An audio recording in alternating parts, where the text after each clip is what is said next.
Hello guys, నమస్తే అందరికి. నా పేరు నవీన్ అండ్ ఈరోజు మా ప్రాబ్లం వచ్చేసి ఏజెస్ ఉంది అనమాట. ఏంటంటే 10 years ago ages of A and B were in the ratio of 2:5. Okay, 10 years ago అంట. 10 years ago అంటే ఇది past age.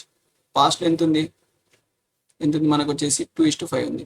2:5 after 10 years from now అంటే ప్రెసెంట్. దీని తర్వాత ఆఫ్టర్ 10 years అంటే ఫ్యూచర్లో 10 years ఫ్యూచర్లో వాళ్ళ ఏజ్ ఎంత ఉంది మనకి. From now the ratio of ages will be 3:5. 3:5 ఉందండి. 3:5 find the present age ratio of age to be. అయితే ఇక్కడ ఏజ్ టు బి ఈ రేషియో అనేది మనం కనుక్కోవాలి. అయితే ఇక్కడ చూడండి, పాస్ట్లో ఏజ్ కంటే ఫ్యూచర్లో ఏజ్ అనేది ఎల్లప్పుడూ ఎక్కువ ఉంటుంది. అలాంటప్పుడు రేషియోస్ గిట్ట ఎక్కువగా ఉండాలి. వీటిని ఎలా బ్యాలెన్స్ చేయాలంటే మనం ఇక్కడ దీనికి గ్యాప్ 3 years ఉంది కదా, ఈ 3 అండ్ దీనికి గ్యాప్ 2 years ఉంది కదా.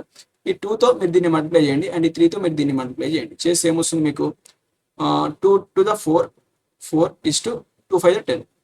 ఈ 2తో దీన్ని మల్టిప్లై చేసిన మొత్తం రేషియోని దీన్ని అండ్ ఈ 3తో ఈ మొత్తం రేషియో మల్టిప్లై చేస్తే ఏమవుతుంది మనకి 3 3 9 3 5 15. ఇక్కడ మీరు అబ్జర్వ్ చేస్తే ఇక్కడ చూడండి 4 to 9 అయింది అంటే +5 ఇంక్రీజ్ అయింది. 10 to 15 అయింది అంటే +5 ఇంక్రీజ్ అయింది. ఈ 5 దేనికి అయింది? 10 years పాస్ట్ నుంచి 10 years ఫ్యూచర్లోకి వెళ్ళాడు. అంటే టోటల్గా 20 years ట్రావెల్ చేయడం వల్ల అయింది. 20 years అంటే ఈ 5 units వాల్యూ మీకు 20 years అయితే ఇక్కడ నుంచి 1 రేషియో ఎంత వస్తుంది? 5 4 20 అంటే 1 unit వాల్యూ అనేది మీకు 4 years వస్తుంది. 4 years అయితే ఇక్కడ మనం వీళ్ళ రేషియో కనుక్కుంటే 10 years పాస్ట్లో ఎంత అవుతుంది? 4 4 16 అండ్ 4 10 40 years అవుతుంది. ఇది వాళ్ళ ఏజ్ అన్నమాట. ఏజ్ కానీ వాళ్ళు ఏం అడిగిందంటే ప్రెసెంట్ ఏజ్ రేషియో అడిగింది. 10 years పాస్ట్ వాళ్ళ ఏజ్, ప్రెసెంట్ ఏజ్ కావాలంటే దీనికి 10 years కలపండి. ఎంత వస్తుంది? 16 + 10 అంటే 26 40కి ఇంకో 10 కలిపితే ఎంత వస్తుంది మీకు? 50. 26 50.